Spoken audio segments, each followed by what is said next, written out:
calm down! You calm the fuck down! There's a misinput!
Hey guys, got here just a quick build explanation if you want to figure out how to actually do all this crazy shit. So there's a couple of key components of the build. The first is the Flask of Wondrous Physic that everybody has in every build, but there are 2 Ruptured Crystal Tears in here. These are found in consecrated snowfields in northwestern Liurnia.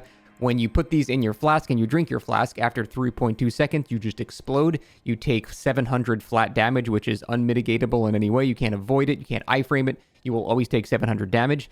So that also does about 1700 damage to everybody around you in a fairly decently sized radius. And this does holy damage as well. Now, that's not quite enough to kill people by itself. There's a couple of things you can do to buff that, though. But I like to not have to cast any buffs. I just want to go in and do it. So in theory, you could cast a spell like Howl of Shabriri, which just simply gives you more global damage. So that'll make that do way more damage. you can actually use the new DLC weapon, the Sword of Light. This has a buff when you cast its Ash of War to buff your holy damage by 20%. So just alone with these two buffs, you can probably walk next to someone and they'll just die. But I wanted to find a whole build where I can not have to worry about these things and just have them die immediately with 0 buffs. So we have an interesting combination of things. First is the Sacred Scorpion Charm. This is dropped by Anastasia in the church that it's in the MacLeod entrance. This is just something that gives you more holy damage, but it increases the damage you take. Normally very bad for PvP, but considering I get one shot by everything, the damage negation penalty doesn't matter, so it's just more damage for my holy damage, which is the explosion. Then we have Shard of Alexander, because I'm using Blink Bolt to get in range, and when I use Blink Bolt and then do a heavy attack here, this is another follow-up hit. So those are all buffed by the Shard of Alexander because that is my Ash of War. And finally, we have the Rotten Winged Sword Insignia, which gives you a bonus to your damage when you do multiple hits in a row. The best part about this is several hits in a row. It procs the talisman like 4 times. So right at the end of that, you will explode with the bonus damage from this talisman, causing the bonus damage from this talisman to give you enough to one-shot people with the explosion. So it's basically just a perfectly timed Ash of War for the exact effect. So the whole effect in total, if you do it correctly, is you drink the flask, you mash L2 and you mash R2, and then right as you are done with that, you explode. So it's a perfectly timed synergy, and that is how you one-shot people with it. You cannot live against it as long as you hit that Ash of War on somebody. They will die 100% of the time. Even if they have 2,400 health, the bonus damage from the talisman is just too much. You really can't live against that pretty much whatsoever. Stat-wise, the only thing I request you do is not level your Vigor at all. You are a glass cannon. You're not allowed to level Vigor. You must die from drinking this. If you live, then you've dishonored yourself. I have 25 Mind in case I want to cast any buffs or something like that. And then that's it. You don't really need any stats other than to cast any potential buffs you want, other than to have 14 Strength, 12 Dex, and 16 Faith for the actual weapons themselves. But that's it. That's really all you need. I just have 80 Endurance because I have literally nothing else to do with my stats. That's it, though. Hope you enjoyed my stupid build. I do more stupid builds every single day on my Twitch at twitch.tv/ScottJun. Thanks for watching. See you next time.